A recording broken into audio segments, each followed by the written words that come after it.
परब्रह्मा गुरुर्विष्णु गुरुर्देवो महेश्वर गुरु साक्षात् परं ब्रह्म तस्मै श्री गुरुवे नमः। आइए आगे की तरफ पढ़ते हैं। 6 नवंबर सन 1998। आज प्रातःकाल एक घटना हुई। ज्ञात हुआ कि कल बलराम की पत्नी का देहांत हो गया। सुनकर बड़ा विस्मय भी हुआ। अभी 4 महीने पहले ही बलराम जी की मृत्यु हुई और आज यह खबर। दोनों ही बहुत ही भयंकर बीमारी से ग्रसित थे, परंतु जब तक इस गुरु स्थल का संपर्क बना हुआ था, इसके प्रति श्रद्धा थी। यहाँ आ रहे थे तो बिना किसी दवा और इलाज के स्वस्थ भी थे और कार्यरत भी थे। यहाँ से दूरी हुई, कुछ ही समय हुआ, कुछ ही अंतराल बीता। यहाँ से हटने के कुछ ही समय बाद दोनों ही संसार से विदाई हो गए। पीछे छोड़ गए एक गृहस्थी। गुरुदेव ने कितना भी कहा था बहू को, बलराम की पत्नी को अक्सर बहू कहते थे। वे समझाते रहते, सब करना, यहाँ आना मत छोड़ना, अपनी रक्षा के लिए, अपने सुहाग के लिए डटे रहना।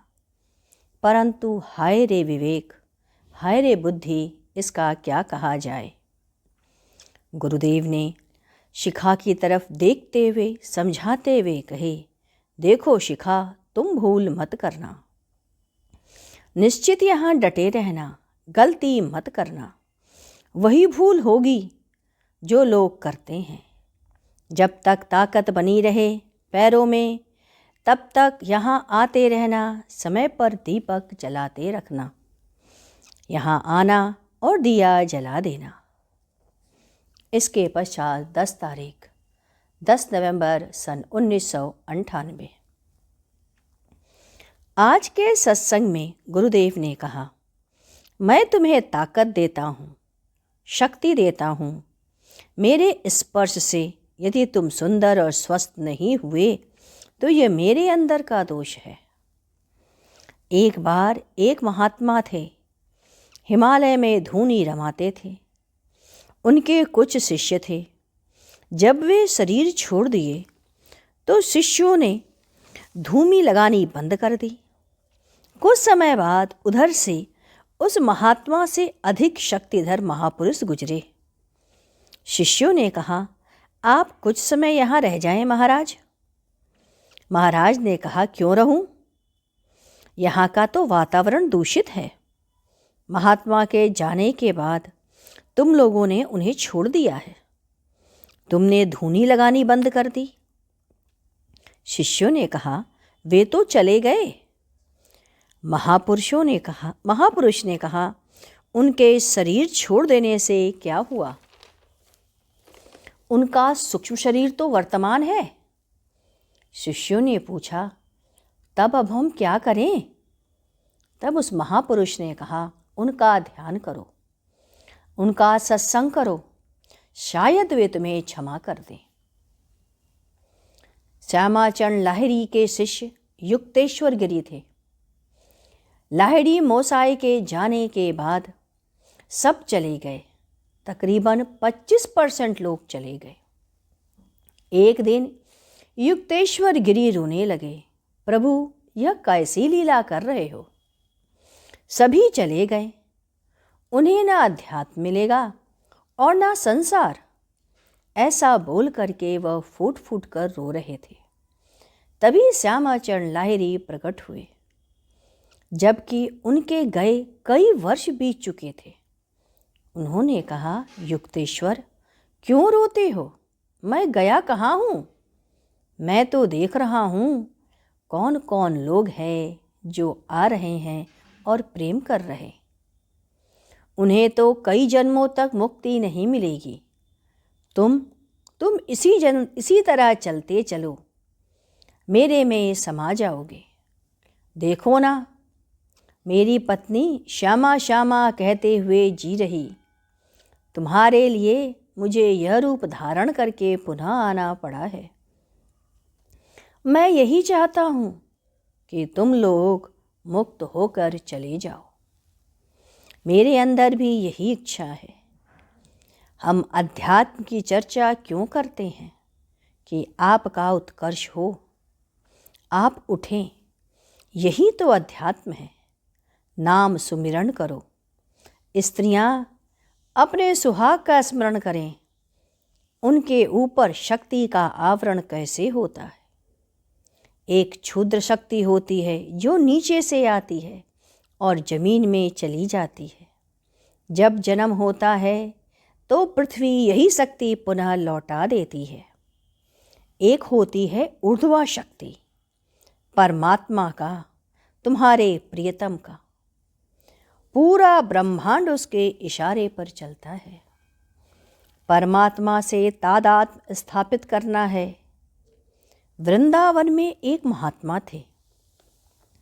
उनके चारों तरफ घास उगाई थी, परंतु वे राधे श्याम राधे श्याम राधे श्याम कहकर चले जा रहे थे। उनकी सभी नशें उभर आई थीं। राधे श्याम कहते कहते, अब आप ही बताइए, राधे कृष्ण उन्हें नहीं मिलेंगे तो किसे मिलेंगे? आप अपने लहर को कम मत करें। आप हमारे पास रहते हो। क्या आप में विकार आया? काम क्रोध आया? मैं तो समझता हूँ कुछ नहीं आया होगा। यह शरीर निर्मल है। यह अंदर तथा बाहर के विचारों से गंदा होता है। 30-35 वर्ष पूर्व की एक घटना है। वृंदावन के पास एक गांव है। कुछ लोगों ने सोचा माँ राधा का नाम खीर बने और भोग लगे। सभी लोगों ने मिलकर के थोड़े थोड़े चावल और कोई दूध, जिससे जो बन पड़ा वह मिलाया और उसका खीर बनाया। चीनी डालने की किसी को याद ही नहीं पड़ी। जब खीर पक गया तो याद आया शक्कर तो डाला ही नहीं गया। अब राधा बिना चीनी के खीर कैसे खाएंगी? राधा को भोग कैसे लगाया जाए? इसमें रोने लगे सब। एक वृद्ध आया। उन्होंने कहा, खीर में चीनी चाहिए या भावना चाहिए? आपका भाव प्रबल होना चाहिए। उसमें एक पत्ता तुलसी दल डाल दीजिए और भोग लगाकर कीर्तन प्रारंभ हो गया। अब सोचा गया भोग कहाँ लगे। थोड़ी ऊंचे पर पीपल का पेड़ था, उसी के नीचे भोग लगाया गया। मुंह फेर लिया गया। सभी स्त्रियां भी आई थीं, उसमें एक लड़की भी आई। कीर्तन प्रारंभ हुआ। लड़की अजनबी थी। सभी लोग कीर्तन करने लगे। वह लड़की खीर खाने में लगी थी। लोगों ने देखा और पूछा, अरे कौन है ये लड़की और क्यों खा रही है? सभी ने कहा, हमारी तो यह कोई नहीं है। उससे पूछा, कौन हो और यह तुम क्या कर रही हो? तुमने सारा का सारा भोग ही जूठा कर दिया। उसने कहा, आपने भोग लगाया और मैं खाने आ गई। लोगों ने कहा, अच्छा तू जरा नीचे तो आ। उसने मुंह पीछे घुमा लिया। लो मैं आ रही हूँ। पीठ घुमाकर देखा, लड़की गायब हो गई थी। लड़की को खोजने लगे। लड़की कहीं नहीं मिली। तब लोगों ने कहा, उस खीर को उस पूरे खीर में मिला दीजिए। जब खीर बांटा गया तो उस खीर के अंदर एक अजीब सी सुगंध थी और वह मधु से भी अधिक मीठी खीर थी। तो यह होती है भगवान की भक्ति। आगे हम लोग फिर पढ़ेंगे। आइए गुरु कीर्तन करें। ओम गुरु ओम गुरु ओम गुरु। जय गुरु जय गुरु जय गुरुदेव।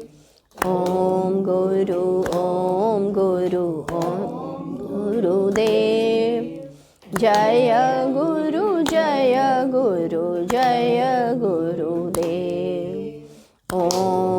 गुरु ओम गुरुदेव। जय गुरु जय गुरुदेव। ओम गुरु ओम गुरुदेव। जय गुरु जय गुरुदेव। ओम गुरु ओम गुरुदेव। जय गुरु जय गुरुदेव। ओम गुरु ओम गुरुदेव। जय गुरु जय गुरुदेव। बोलिए सतगुरुदेव महाराज की जय।